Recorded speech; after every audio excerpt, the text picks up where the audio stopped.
The need for Project Get Outdoors.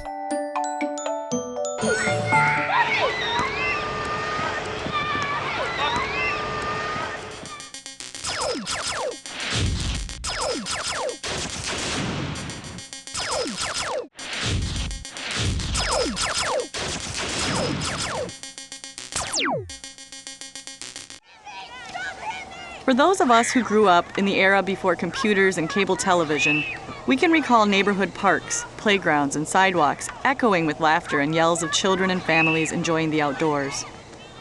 Today, parks, playgrounds, and sidewalks are often quiet places. It seems now the child in nature has become an endangered species.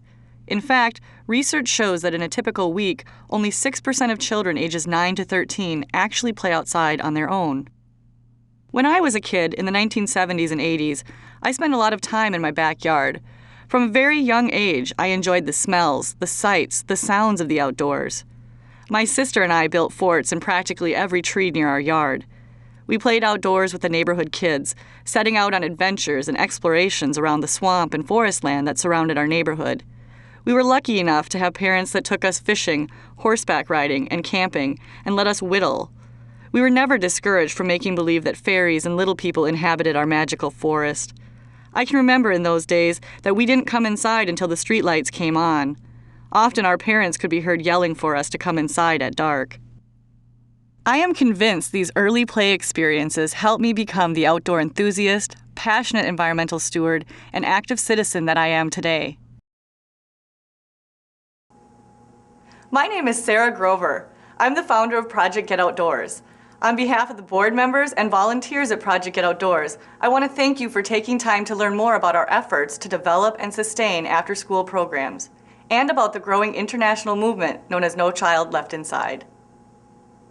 This movement began in 2005 with the release of a book by Richard Louv titled Last Child in the Woods: Saving Our Children from Nature Deficit Disorder. It changed the lives of countless educators, parents, and healthcare providers.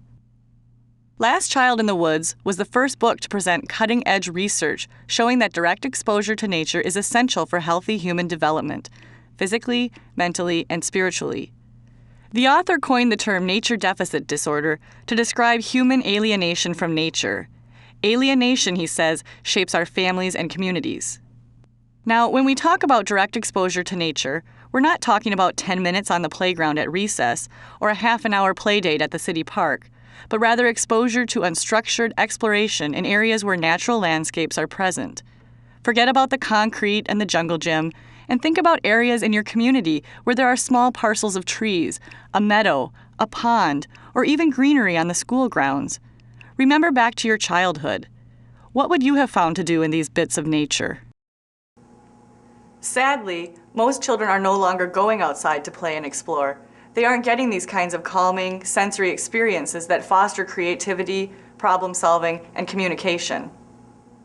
Our technology, including television, computers, video games, MP3 players, cell phones, and other gadgets, lures children into sedentary indoor lifestyles. Today, the average child spends approximately 8 hours each day in front of the television, computer, or other electronic screen. In his book, Richard Louv mentions a child who doesn't like to play outside because there aren't any electrical outlets there. Another reason children do not spend time outdoors is that they are overscheduled. With the shuttling of children to after-school and extracurricular activities, many families say they don't have time for unstructured outdoor play or exploration. Part of this is because most families don't realize the value of letting children have unstructured downtime in nature. The lack of close, usable green spaces where children can go to find nature also contributes to their lack of contact with the outdoors. But, according to parents and children, the most powerful factor keeping kids indoors is fear. Fear of strangers, fear of traffic, fear of deer ticks, fear of poison ivy, and fear of tornadoes. Exaggerated attention to these potential dangers by the print and electronic media have encouraged our society to become fearful of nature and the outdoors.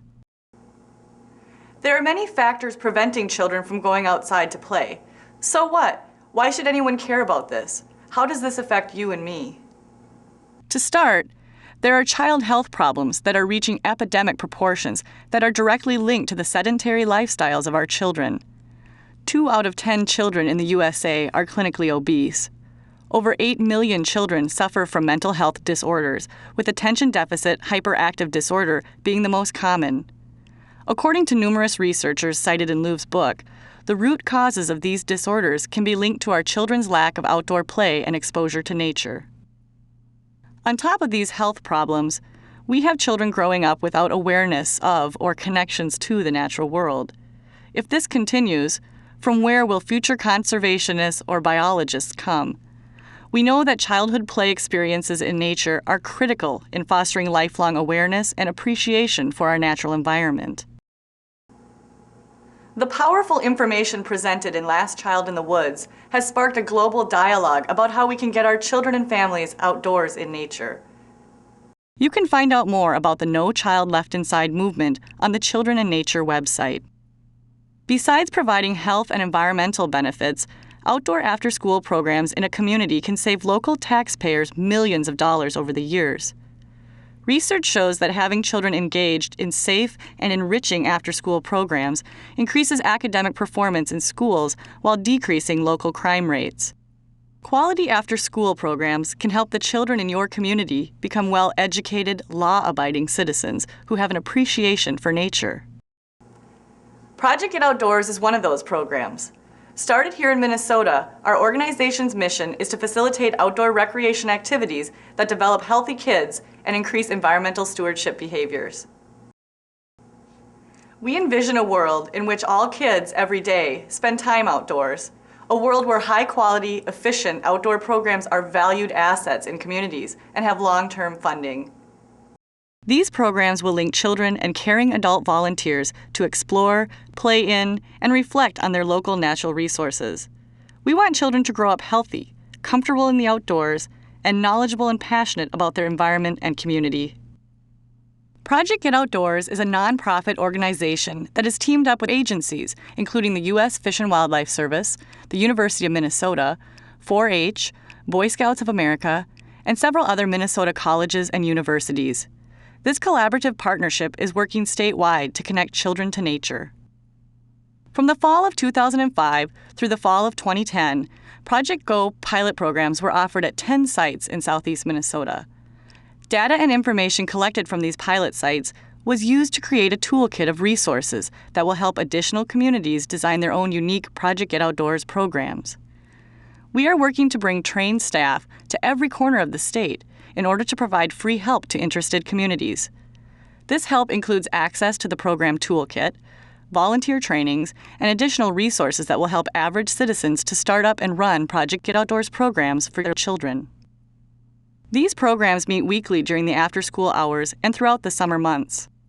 Volunteers from the community are screened and trained to lead hands-on nature exploration using public parks, trails, and local nature areas. Children who attend Project Get Outdoors programs are introduced to a wide variety of outdoor skills while developing routine outdoor recreation habits. As a result, the children are aware of their local nature areas and are comfortable in them. They are also familiar with the seasonal outdoor recreation activities that are available. We invite you to join us in this effort. Working together, we can get our children outside, experiencing the wonderful benefits that only nature can provide.